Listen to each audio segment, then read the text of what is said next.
Good morning बच्चों, फिर से और एक बार स्वागत है मेरा channel पैशनिस्ट the accountancy Guru and commerce boss. बच्चों कैसे हो? इन दिनों कैसे पढ़ाई लिखाई चल रहा है? जो प्राइवेट स्कूल में पढ़ते हो उन लोगों को तो 11th क्लास स्टार्ट हो गया शायद मेरे ख्याल से, क्योंकि मेरे पास भी जितने बच्चे हैं सबका स्टार्ट हो गया। और जो केवी का सेंट्रल गवर्नमेंट बच्चों उसका 5 मार्च से स्टार्ट होगा, है ना बच्चों? डेप्रिसिएशन, रेक्टिफिकेशन ऑफ एरर्स, उसके साथ कैसे कैसे सलूक किया, या जीएसटी वाला जर्नल उसको कैसे लास्ट में मार्च अप करते हो, ये सब सीख लिया ना। तो चलो आज मिस्ट्री ऑफ डेविड क्रिक का सेकंड एपिसोड देखते हैं, मिस्ट्री ऑफ डेविड क्रिक। कल तक हमने इसके बारे में क्या बता दिया था कि गोल्डन रूल्स के बारे में। तो गोल्डन रूल्स के अलावा अमेरिकन इंस्टीट्यूट और एक प्रिंसिपल फॉलो करते हैं जिसको कहते हैं गिव एंड टेक पॉलिसी। मैं जो फॉलो करता हूँ मैं उसको दिखाना चाहता हूँ, जिसमें दिखने से शायद मेरे ख्याल से डेबिट और क्रेडिट के बारे में तुम्हारा थोड़ा सा ख्याल चेंज हो जाएगा। और मैं दावा करता हूँ कोई बच्चा भी 4-5 में पढ़ने वाला बच्चा भी अगर ये देख लेते हैं तो शायद मेरे ख्याल से वो डेबिट क्रेडिट कर सकता है। सिर्फ उसको अकाउंट्स के नेचर के बारे में पता करना है, बाकी उसको अगर समझा दोगे उसके भाषा में मदर टंग में तो वो डेबिट कौन सा होगा कौन सा क्रेडिट होगा वो बता दे सकते हैं। मैंने बताया 4 चीज बहुत इंपॉर्टेंट है बिजनेस में। एक है तो गुड्स, इस गुड्स को पहचानना है। ये गुड्स 2 टाइप का होता है किसी के पास ये इंटरमीडिएट गुड्स है और किसी के पास ये फाइनल गुड्स है। तो फाइनल गुड्स जिसके पास उसका नेचर चेंज हो जाता है, उसको कहते हैं एसेट। और इंटरमीडिएट गुड्स जिसके पास उसको कहते हैं परचेस या सेल। परचेस या सेल, क्योंकि ये गुड्स जो खरीद रहा है बेचने के लिए और उसके पास एक गुड्स है सेल करने के लिए। तो इसीलिए परचेस और सेल्स इंटरमीडिएट गुड्स कहा जाता है। और फाइनल, जैसे मानो कि ये जो जितना सारे इलेक्ट्रॉनिक्स शॉपिंग मॉल है, जैसे रिलायंस, जैसे खोसला, जैसे ग्रेट ईस्टर्न, जैसे ग्रैंड, बहुत सारे जितना shopping Raipur electronics etcetera etcetera.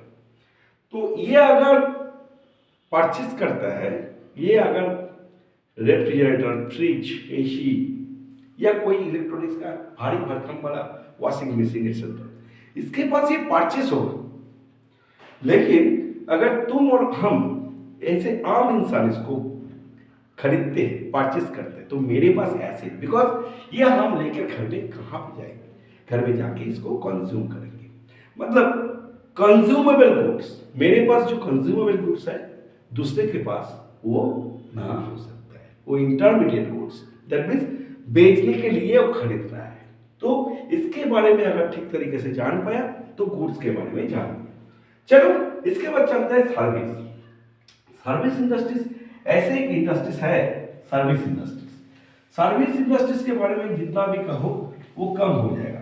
जितना भी तुम लोग पढ़ोगे सर्विस के बारे में, ट्रांसपोर्टेशन, उसके बाद इंश्योरेंस, जो हेल्प करता है सर्विस को देने के लिए, बिजनेस को हेल्प करता है, एक्सीलरेट करता है, ऑक्सिलरी, ऑक्सिलरी कहते हैं इसलिए हेल्पिंग। जैसे तुम लोग हेल्पिंग पार्ट पढ़े हो ना, एमेजॉन, वर्सवेयर, ये जो हेल्पिंग पार्ट जो मेन पार्ट को हेल्प करता है, ऐसे हेल्पिंग सर्विस जितना भी होता है। जैसे मानो कि कोई लेबर अपना, लेबर मतलब कोई इंसान तुम्हारा प्रोडक्शन हाउस में तुम्हारा लोडिंग अनलोडिंग का काम कर रहा है, तो मतलब उसका दिन में जो पैसा होता है घंटे के हिसाब से या कुछ भी हिसाब से, तो या पीस रेट सिस्टम हिसाब से, तो उसको जो पेमेंट तुम करते हो उसको वेजेस कहा जाता है। क्योंकि वो अपना शरीर को देकर अपना कमा रहा है, इसीलिए वो वेजेस कहा जाता है। ये प्रोडक्शन में काम आता, इसको ज़्यादा से ज़्यादा प्रोडक्शन में हम देखते हैं, प्रोडक्शन में काम आता। ये जो तुम वेजेस पेमेंट करोगे तो बिजनेस को क्या मिल रहा है, सर्विस मिल रहा है, इसका नाम क्या है, वेजेस। ये पहचानना बहुत इंपॉर्टेंट है। फिर ऑफिस में बैठे हुए, जो शोरूम में बैठे हुए जो लड़की या लड़का तुम्हारे लिए काम कर रहा है, इंसान को तुम्हारा गुड्स दिखा रहा है, गुड्स का क्वालिटी बता रहा है, गुड्स सेल करने की कोशिश कर रहा है, उसको जो तुम पेमेंट दोगे ना, उसको सैलरी कहा जाता है। वो महीना में होता है, उसको सैलरी कहा जाता है। सैलरी एक अलग सा चीज है और वेजेस अलग सा चीज है। वेजेस और सैलरी में डिफरेंस बहुत सारे हैं। तो चलो, जो भी है दोनों ही सर्विस है। जिसको सैलरी पेमेंट कर रहा हो तो सर्विस का नाम क्या है? सैलरी। और किस लिए, मतलब क्या तुम बिजनेस से जा रहा है, बिजनेस से कैश जा रहा है, तो salary account debit to cash. तो मिस्टर ऑफ डेबिट क्रेडिट में हम गुड्स के बाद सर्विस, इस सर्विस के बारे में तुमको बताया सर्विस क्या है। सर्विस के साथ वेजेस का एक तुम डिफरेंस भी कर सकते हो गया सर्विस और वेजेस। इसके अलावा और दो चीज है हम बताएंगे जो इंपॉर्टेंट है। ट्रस्ट, जिसके बलबूते पर चल रहा है दुनिया। बिजनेस तो चल ही रहा है, दुनिया भी चल रहा है ट्रस्ट के ऊपर। अगर ट्रस्ट कर रहेंगे तो बिजनेस भी नहीं चल सकता। ट्रस्ट कैसे? तुम परचेस करोगे, कभी कभी तुम्हारे पास पैसा नहीं है, देने के लिए पैसा नहीं है, लेकिन तुम्हारे माल चाहिए। तुम कैसे माल लोगे? जिससे तुम माल लेते हो उसको बताओ कि 2 दिन के अंदर तुम्हारा पैसा, या 2 या 7 दिन के अंदर तुम्हारा पैसा पेमेंट कर देंगे, पेमेंट चुकता कर देंगे। 2 दिन या कुछ दिन के मोहलत ले लो। ये जो तुम बोल रहे हो, ये जो तुम्हारा भाषा के ऊपर विश्वास कर रहा है, तुम्हारा तुमसे विश्वास कर रहा है कि ये कंपनी पेमेंट कर देंगे, तो वो तुमको माल दे देगा। ये जो तुमने दिया उसको ट्रस्ट दिया, ट्रस्ट।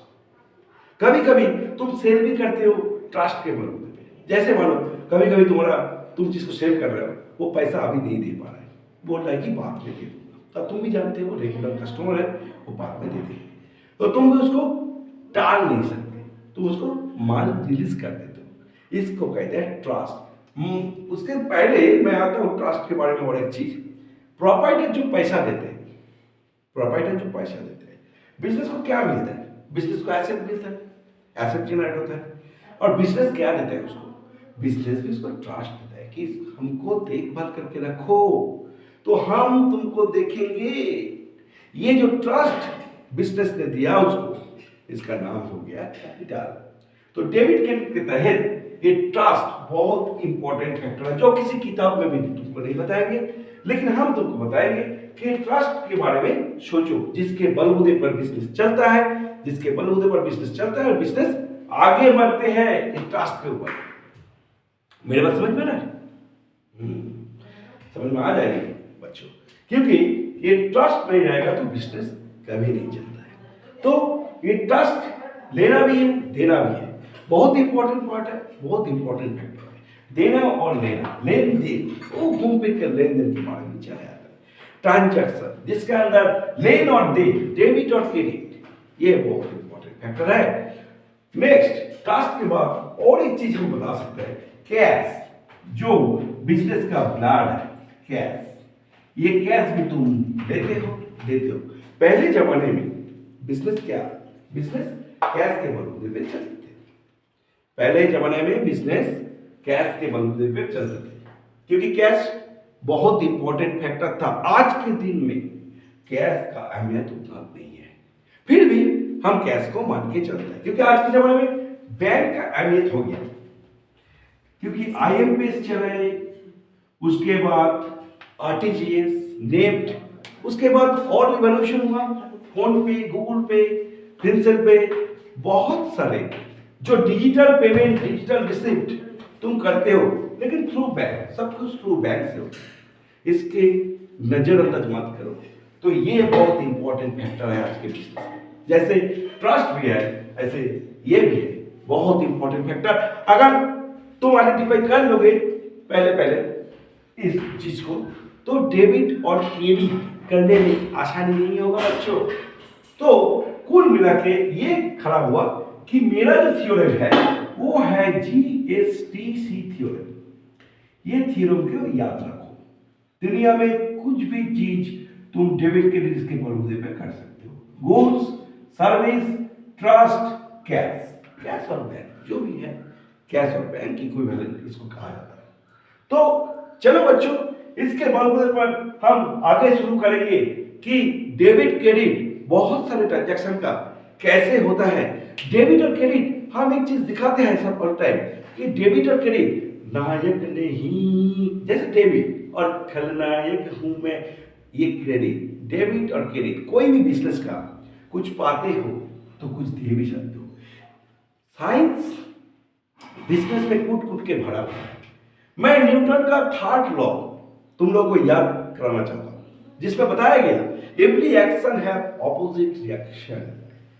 देखो मिल होते ही कि नहीं, अगर तुम कुछ पाते हो कुछ देने भी पड़ता है, कुछ भी हो, ये जो पाने और देने का चीज है ना, तो ये रिएक्शन है opposite reaction, that is science. तो कॉमर्स सब कुछ के बलबूते पर खड़ा हुआ है। आर्ट्स किस लिए कहते हैं, इसको एक प्रेजेंटेशन करते हैं फॉर्मेटिंग में, इसीलिए आर्ट्स देखने में अच्छा लगता है, डिजाइनर लगता है, इसलिए आर्ट्स। तो commerce is combination of science and arts, इसके बारे में तो जान गए हो।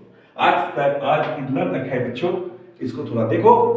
कल मैं लास्ट एपिसोड करूंगा, बहुत सारे ट्रांजैक्शन का दिखाऊंगा, बहुत भारी भारी का ट्रांजैक्शन, पिकुलियर ट्रांजैक्शन जो बहुत सारे इंसान कर नहीं सकते, घबरा जाता है। पहले तो पहचानो नेचर ऑफ अकाउंट, तो ये करने में आसानी होगा। टर्म्स, अकाउंटिंग टर्म्स, इसको पहचानना पड़ता है। तो बच्चों चलो बाय, आज के लिए इतना।